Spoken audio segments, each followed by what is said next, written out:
VS, VM ഈ രണ്ട് ആളുകളാണ് കൃത്യമായി ഈ വെള്ളാപ്പള്ളി നടേശനെതിരെ നിലപാട് സ്വീകരിച്ചിട്ടുള്ളത്. ആരാണ് ഈ വെള്ളാപ്പള്ളി നടേശൻ എന്നതാണ് ഈ കാലഘട്ടത്തിൻ്റെ ഒരു വലിയ അത്ഭുതം. എങ്ങനെയാണ് ഒരു നിയമ സംവിധാനത്തെ ഇത്രയും കാലം നോക്കുകുത്തിയാക്കി നിർത്താനും ഇത്രയും കാലം പരിഹാസ്യമാം വിധം നിസ്സഹായമാക്കാനും ഒരു സാമുദായിക പ്രസ്ഥാനത്തിൻ്റെ നേതാവിന് കഴിയുന്നത് എന്നുള്ളത് നമ്മളെ എല്ലാവരെയും, അതായത് നീതിയിൽ വിശ്വസിക്കുന്ന മനുഷ്യരെ ആകമാനം ഒരു വലിയ ചോദ്യചിഹ്നത്തിലാക്കുന്ന, വലിയ ആകുലതയിലാക്കുന്ന ഒരു കാര്യമാണ്. 140 കേസുകളുണ്ട് മൈക്രോ ഫിനാൻസുമായി ബന്ധപ്പെട്ട് വെള്ളാപ്പള്ളി നടേശനെതിരെ. അതിനൊപ്പം ഈ KK മഹേഷിന്റെ ആത്മഹത്യാ പ്രേരണ കേസുമുണ്ട്. അതിനാണ് ഇപ്പോൾ പുതുതായി ജീവൻ വെച്ചിരിക്കുന്നത്. നോക്കൂ, സ്വാശ്രയ സ്ഥാപനങ്ങൾ, സഹകരണ സംഘങ്ങൾക്ക് കൊടുക്കാൻ വേണ്ടി പിന്നാക്ക ക്ഷേമ വികസന ബോർഡിൽ നിന്ന് 2%, നേരത്തെ സുനിൽ സാർ പറഞ്ഞതുപോലെ 2% വലിയ തുക, ഏതാണ്ട് 15 കോടിയോളം, ഈ 2003 മുതൽ 2015 വരെ 15 കോടിയോളം രൂപ കൈപ്പറ്റുന്നു. ഇത് കൊടുക്കുന്ന പലിശ നിരക്ക് എത്രയാണ്? 12 മുതൽ 15 വരെ. ശ്രീനാരായണി പ്രസ്ഥാനമാണെന്ന് ആലോചിക്കണം. കഴുത്തറക്കുന്ന പലിശയാണ്. വേണമെങ്കിൽ അന്നത്തെ ആഭ്യന്തരമന്ത്രിക്ക് ഓപ്പറേഷൻ കുബേരയുടെ കൂടെ ഇതും പെടുത്താമായിരുന്നു. കാരണം ആ നിലയ്ക്കുള്ള പലിശയ്ക്കാണ്. എന്തിനു വേണ്ടിയുള്ള പണം? പിന്നാക്ക വികസനത്തിന് വേണ്ടിയിട്ടുള്ളത്. അത് എങ്ങനെയാണ് ആ സംവിധാനത്തിന് കിട്ടുന്നത്? അത് അവിടുത്തെ ഈ പറയുന്ന ഓരോ സാമുദായിക അംഗങ്ങൾക്കും അവരുടെ ജീവിതം മെച്ചപ്പെടുത്താൻ വേണ്ടി ഏറ്റവും കുറഞ്ഞ പലിശയ്ക്ക് കിട്ടുന്ന പണം. അത് കൊള്ളപ്പലിശയ്ക്ക് കൊടുക്കുക എന്ന് പറഞ്ഞാൽ നാടിൻ്റെ ഈ പിന്നാക്ക വിഭാഗത്തിലുള്ള മനുഷ്യരോടുള്ള കരുതലിനെ പലിശയ്ക്ക് വിൽക്കുക എന്ന് പറയുന്നതിന് തുല്യമാണ്. അതങ്ങനെ ഇതുപോലെ വിതരണം ചെയ്യാനും അത് പലിശയ്ക്ക് കൊടുക്കാനുമുള്ള എന്ത് അധികാരമാണ് അദ്ദേഹത്തിൽ നിക്ഷിപ്തമാകുന്നത്? അവിടെയാണ് ഈ ക്രിമിനൽ പ്രവണത ആദ്യം തുടങ്ങുന്നത് എന്നതാണ്. ആ ഉയർന്ന പലിശയ്ക്ക് വിതരണം ചെയ്തിട്ട് എപ്പോഴാണ് ഈ കാര്യം പുറത്തറിയുന്നത്? ഇതിൽപ്പെടുന്ന 500ഓളം പേർക്ക് റവന്യൂ റിക്കവറി നടപടികൾ നേരിടേണ്ടി വരികയാണ്. ആ സമയത്താണ് വലിയ പരാതികൾ ഉണ്ടാകുന്നതും VS അച്യുതാനന്ദൻ അതുമായി ബന്ധപ്പെട്ട് പരാതിയുമായി പോവുകയും ചെയ്യുന്നത്. VS അച്യുതാനന്ദൻ ഒക്ടോബർ 13 ആദ്യം ഒരു പരാതി കൊടുക്കുന്നുണ്ട്. ആ പരാതിയിൽ ഒരു നടപടിയും ഉണ്ടാകുന്നില്ല. അതിനുശേഷം VS അച്യുതാനന്ദൻ രണ്ടാമത് പരാതി കൊടുക്കുകയും ഞാൻ കോടതിയിൽ പോകും എന്ന് പറയുകയും ചെയ്തതിൻ്റെ പിന്നാലെയാണ് അന്ന് ക്രൈംബ്രാഞ്ച് അന്വേഷണം തുടങ്ങുന്നത്. അതിനുശേഷം ഈ കഴിഞ്ഞ 10 വർഷത്തെ ഭരണം ആരംഭിക്കുകയാണ്. ഇതിൽ ഏറ്റവും ഞെട്ടിക്കുന്ന കാര്യം എന്താണെന്നറിയാമോ? ഒരു കുറ്റപത്രം പോലും കോടതിയിലേക്ക് എത്തിയിട്ടില്ല എന്നുള്ളതാണ്. നേരത്തെ CK വിദ്യാസാഗർ നമ്മളോട് സംസാരിക്കുന്ന സമയത്ത് അദ്ദേഹം പറഞ്ഞൊരു കാര്യമുണ്ട്. ഒരു ക്രിമിനൽ കുറ്റപത്രം കോടതിയിലേക്ക് വരികയാണെങ്കിൽ അതായത് സാങ്കേതികമായി SNDP യോഗം ജനറൽ സെക്രട്ടറി എന്ന പദവിയിൽ നിന്ന് അദ്ദേഹം നിഷ്കാസിതനാകും. ഒരു ക്രിമിനൽ കുറ്റപത്രം അദ്ദേഹത്തിന്റെ പേരിൽ വരികയാണ് എങ്കിൽ അദ്ദേഹത്തിന് പിന്നീട് നടപടിയൊന്നുമില്ല. അതായത് ഇപ്പം നമ്മൾ ഈ ജനപ്രതിനിധികളുടെ കാര്യത്തിൽ പറയുമല്ലോ, ഇത്ര വർഷത്തിൽ കൂടുതൽ ശിക്ഷിക്കുകയാണെങ്കിൽ സ്വാഭാവികമായും അയോഗ്യനാക്കപ്പെടുമെന്ന്. ആ നിലയിൽ SNDP യോഗം ജനറൽ സെക്രട്ടറി പദവിയിൽ നിന്ന് അദ്ദേഹം സാങ്കേതികമായി അയോഗ്യനാക്കപ്പെടും. അതുണ്ടാകാതിരിക്കാനുള്ള ജാഗ്രതയാണ് കഴിഞ്ഞ കാലങ്ങളിൽ നടന്നത് എന്ന് പറയുമ്പോൾ അദ്ദേഹത്തിന്റെ സ്വാധീനത്തിന് ഈ സമൂഹവും അതിൻ്റെ നിയമ സംവിധാനവും കൊടുത്ത വില എന്താണ് എന്നതിന് നമുക്ക് വേറൊരു എക്സ്പ്ലനേഷൻ്റെ ആവശ്യമില്ല എന്നതാണ്. ഒരു കുറ്റപത്രം പോലും, ഇത്രയധികം ഈ സാമ്പത്തിക തട്ടിപ്പ് കേസുകളും ഒരാത്മഹത്യാ പ്രേരണ ഉൾപ്പെടെയുള്ള കേസുകളും ഉണ്ടായിട്ട് ഒരൊറ്റ കുറ്റപത്രം അദ്ദേഹത്തിന് നേരെ വരാതിരുന്നതാണ് നേരത്തെ CK വിദ്യാസാഗർ അടക്കമുള്ള ആളുകൾ ചൂണ്ടിക്കാണിച്ച ഏറ്റവും വലിയ അക്രമം എന്ന് പറയുന്നത്. ഈ സംസ്ഥാനത്തെ നിയമവ്യവസ്ഥയെ, ഈ സംസ്ഥാനത്തെ വിജിലൻസ് അന്വേഷണത്തെ, ഈ സംസ്ഥാനത്തെ പോലീസ് സംവിധാനത്തെ മുഴുവനും പരിഹാസ്യമാം വിധം നിസ്സഹായരാക്കിക്കൊണ്ടാണ് ആ ഉന്നത സ്വാധീനം പ്രവർത്തിച്ചത് എന്ന് പറഞ്ഞു പോകേണ്ടതുണ്ട് നമുക്ക് ഈ ഘട്ടത്തിൽ. ഇനി നോക്കൂ, 2016 മുതൽ ഈ 2024 10 വർഷം പൂർത്തിയാക്കി മെയ് 20 ഹൈക്കോടതി പറഞ്ഞത് എന്താണ്? ഹൈക്കോടതി പറഞ്ഞത് ഈ കേസ് ഇങ്ങനെയാകാനുള്ള കാരണം ഈ നാട്ടുകാർക്ക് മുഴുവൻ അറിയാം. എന്തുകൊണ്ടാ? അതിന്റെ പ്രതിസ്ഥാനത്തുള്ള ആളുടെ പേരെന്താണ് എന്ന് നോക്കിയാൽ മതി. അതായത് വെള്ളാപ്പള്ളി നടേശനാണ് ആ കേസിലെ ഒന്നാം സ്ഥാനത്ത് നിൽക്കുന്ന ആളുടെ പേര് എന്നുള്ളത് കൊണ്ട് മാത്രമാണ് ഈ കേസ് ഇത്രയും കാലം അന്വേഷണം എവിടെ എത്താതെയും കുറ്റപത്രം സമർപ്പിക്കപ്പെടാതെയും പോയത്.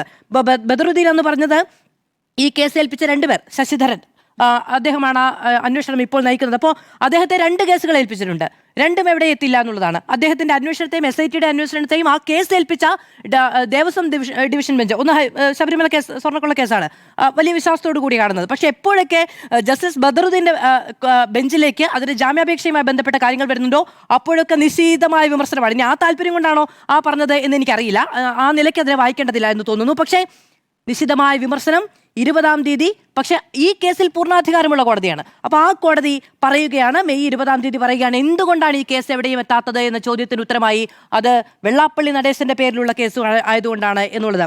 VS ഒരിക്കൽ പറഞ്ഞൊരു കാര്യമുണ്ട്, അഴിമതി കുറ്റത്തിന് തൂക്കുകയറൊന്നുമില്ല നടേശ, പകരം ജയിലിൽ കിടക്കേണ്ടി വരും എന്നുള്ളതാണ്. സാമുദായികമായോ രാഷ്ട്രീയമായോ സാമ്പത്തികമായോ VS ഉയർത്തിയ വെല്ലുവിളികളിൽ മാത്രമാണ് അദ്ദേഹം പതറിപ്പോയിട്ടുള്ളത്. നേരത്തെ VM സുധീരനുമായി ബന്ധപ്പെട്ട കാര്യം സുനിൽ സാർ പറഞ്ഞതുകൊണ്ട് ഞാൻ പറയുന്നുമില്ല. അങ്ങനെ തനിക്കെതിരെ നിൽക്കുന്ന ആളുകളെ തോൽപ്പിച്ച് കളയാനും ഇല്ലാതാക്കാനും തനിക്ക് രക്ഷപ്പെടാൻ വേണ്ടി ആളുകളെ മരണത്തിലേക്ക് തള്ളിവിടാനും കഴിയുന്ന ഒരാളാണ് വെള്ളാപ്പള്ളി നടേശൻ എന്ന ആരോപണങ്ങൾ അദ്ദേഹത്തിനെതിരെ ഉള്ളപ്പോഴും തൊട്ടു നോക്കാതെ ഒരു നിയമ സംവിധാനത്തിനും തൊടാൻ കഴിയാത്ത തരത്തിൽ വലിയ പ്രതിരോധവും ഒക്കെ അദ്ദേഹത്തിനുണ്ട് എങ്കിൽ അത് എങ്ങനെയാണ് എന്ന് നമുക്ക് അറിയാത്തതാണ്. ഇപ്പം നമുക്കറിയാം കണ്ണൂർ മുൻ ADM നവീൻ ബാബുവിന്റെ കേസ് ആത്മഹത്യാ പ്രേരണയാണ് അല്ലേ? PP ദിവ്യ ഈ സംസ്ഥാനം ഭരിക്കുന്ന പാർട്ടിയുടെ നാളത്തെ നേതാക്കളിൽ ഒരാൾ എന്ന് ആ പാർട്ടി തന്നെ നോക്കിക്കണ്ട നേതാവാണ്. ഒരു ആത്മഹത്യാക്കുറിപ്പ് ഉണ്ടായിരുന്നോ? ഇല്ല. 32 പേജുണ്ട് ഈ ആത്മഹത്യാക്കുറിപ്പിന്. ഇത് പോരാഞ്ഞിട്ട് ടോമിൻ ജെ തച്ചങ്കരിക്ക് എഴുതിയ കത്തുണ്ട്. അതും പോരാഞ്ഞിട്ട് അദ്ദേഹം മരിക്കുന്ന സമയത്ത് ആ മേശപ്പുറത്തിന്റെ ഒരു മൂലയിൽ എഴുതി വെച്ചിരിക്കുന്ന ആത്മഹത്യാക്കുറിപ്പുണ്ട്. അതിലാണ് ഞാൻ എൻ്റെ ജീവിതം ഇവരാൽ പീഡിപ്പിക്കപ്പെടുന്ന ആളുകൾക്ക് വേണ്ടി ഹോമിക്കുന്നു എന്ന് എഴുതി വെച്ചിരിക്കുന്നത്. അങ്ങനെ എണ്ണം പറഞ്ഞ പേജുകൾ നീളുന്ന ആത്മഹത്യാക്കുറിപ്പുകളിൽ കൃത്യമായി പേരുണ്ടായിട്ടും എന്തുകൊണ്ട് അറസ്റ്റ് ചെയ്യപ്പെട്ട് ജയിലിൽ അടയ്ക്കപ്പെട്ടിട്ടില്ല എന്നൊരു ചോദ്യം എത്ര ആളുകൾക്ക് വിശ്വസിക്കാൻ കഴിയും? അതിനുശേഷം അദ്ദേഹം നോക്കിയപ്പം വെള്ളാപ്പള്ളി നടേശനല്ല മറ്റൊരാളായിരുന്നുവെങ്കിൽ കുറ്റം ചെയ്തിട്ടില്ല എന്ന് തെളിയിക്കേണ്ടത് ആരുടെ ഉത്തരവാദിത്വമായിരുന്നു? അപ്പോൾ അങ്ങനെയുള്ള തരത്തിലുള്ള പ്രശ്നങ്ങൾ അഭിമുഖീകരിക്കേണ്ട ഇടത്താണ് ഇപ്പോഴും സർവ്വപ്രതാപിയായി വാഴുന്നത് എന്നുള്ളതാണ് നമുക്ക് ഈ സിസ്റ്റത്തിൽ, ഈ കംപ്ലീറ്റ് സിസ്റ്റത്തിലുള്ള ഒരു വലിയ അവിശ്വാസ്യതയായി നിൽക്കേണ്ടി വരുന്നത്. പിന്നെ രാഷ്ട്രീയത്തിൽ അദ്ദേഹം നിരന്തരമായ ഇടപെടലുകൾ നടത്തിയിട്ടുണ്ട്. VM സുധീരന്റെ കാര്യത്തിൽ ഒരുപക്ഷെ അന്ന് അദ്ദേഹം ജയിച്ചിട്ടുണ്ടെങ്കിൽ ഇനി അദ്ദേഹത്തിന് ഒരുപക്ഷെ വില കൊടുക്കേണ്ടി വരികയാണെങ്കിൽ അത് കാലത്തിന്റെ കാവ്യനീതിയായിരിക്കും എന്നുകൂടി നമ്മൾ പറയേണ്ടിയിരിക്കുന്നുണ്ട്. പിന്നെ മറ്റൊരു കാര്യം, വെള്ളാപ്പള്ളി നടേശൻ ഈ പറയുന്ന സാമുദായിക കാര്യങ്ങളൊക്കെ പറഞ്ഞപ്പോൾ VS പറഞ്ഞിട്ടുണ്ട് കണക്ക് വെക്ക് നടേശ എന്ന്. ആ നിലയ്ക്ക് അദ്ദേഹത്തെ പ്രതിരോധിക്കാനും VSന് എല്ലാ കാലത്തും കഴിഞ്ഞിട്ടുണ്ട് എന്നുള്ളതാണ്.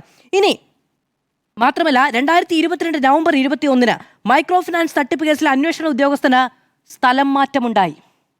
മൈക്രോ ഫിനാൻസ് തട്ടിപ്പ് കേസിലെ അന്വേഷണ ഉദ്യോഗസ്ഥരെ സ്ഥലം മാറ്റരുതെന്ന് ഇവിടെ നിർദ്ദേശം നൽകിയിട്ടുള്ളത് ഹൈക്കോടതിയാണ്. ഹൈക്കോടതിയുടെ നിർദ്ദേശം ഇവിടെ നിലനിൽക്കുന്ന സമയത്ത് അതിന്റെ അന്വേഷണ ഉദ്യോഗസ്ഥനെ എങ്ങനെയാണ് ഒരു സർക്കാർ സംവിധാനം സ്ഥലം മാറ്റുക? കോടതി ഇടപെട്ടതിനെ തുടർന്ന് ഉച്ചയ്ക്ക് ശേഷം അത് പിൻവലിക്കേണ്ടി വന്നു. ഞങ്ങൾ ഓർത്തില്ല എന്നാണെന്ന് കോടതിയിൽ പോയി പറഞ്ഞത്. എന്തൊരു നാണം കെട്ട സംവിധാനമാണെന്ന് ആലോചിച്ച് നോക്കൂ. ഇത്രയും പ്രമാദമായ ഒരു കേസിൽ അന്വേഷണ ഉദ്യോഗസ്ഥനെ സ്ഥലം മാറ്റരുത് എന്ന് കോടതി നിർദ്ദേശമിരിക്കെ സ്ഥലം മാറ്റുകയും കോടതി അതിൽ ഇടപെടുകയും ചെയ്തിട്ട് അതിനുശേഷം അവിടെ പോയി അയ്യോ പോറ്റി പറയേണ്ടി വരുന്ന സാഹചര്യം ഒരു സംവിധാനത്തിന് ഉണ്ടായി എന്നുള്ളതാണ് അതിലേറ്റവും പ്രധാനപ്പെട്ട ഒരു കാര്യം.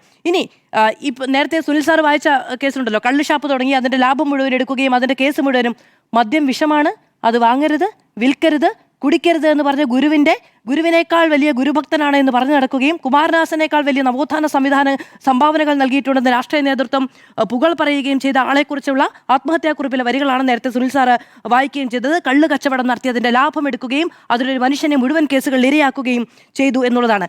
ഈഴവ സമുദായത്തിന്റെ രാഷ്ട്രീയ അഭിപ്രായങ്ങളും വെള്ളാപ്പള്ളി നടേശന്റെ തിട്ടൂരങ്ങളും തമ്മിൽ ഈ കേരളത്തിൽ ഒരു ബന്ധവുമില്ല. 10-28% വരും കേരളത്തിലെ ഈഴവ സമുദായം എന്ന് പറയുന്നത്. അവരുടെ രാഷ്ട്രീയ ഇച്ഛ വെള്ളാപ്പള്ളി പറയുന്നിടത്താണെങ്കിൽ വെള്ളാപ്പള്ളി പറയുന്നിടത്ത് ഒപ്പുവെച്ച് വോട്ട് ചെയ്ത് അതിനനുസരിച്ചുള്ള ഫലം ഇവിടെ ഉണ്ടായത്. അങ്ങനെയല്ല, ആ സമുദായം ആ നിലയ്ക്ക് ഏതെങ്കിലും ഒരാളുടെ തിട്ടൂരത്തിനനുസരിച്ച് വോട്ട് ചെയ്യുന്നൊരു പ്രസ്ഥാനമല്ല. അങ്ങനെ കണ്ടു പനിച്ചിട്ടാണ് ഈ തരത്തിലുള്ള കുടചൂടി കൊടുക്കലെങ്കിൽ അത് വെറുതെ ആയിരുന്നു എന്ന് തെളിയിച്ചൊരു തെരഞ്ഞെടുപ്പാണ് ഇത് എന്ന് പറയുന്നു. അപ്പോൾ ഈ കുറ്റപത്രം കൊടുക്കാത്തതിനടക്കമുള്ള കാര്യങ്ങളിൽ എന്തു ന്യായീകരണമാണുള്ളത് എന്ന് ഈ കേരള സമൂഹത്തോടൊന്ന് പറഞ്ഞാൽ കൊള്ളാം. ഈ തിരുത്തലിന്റെ കാലമാണല്ലോ.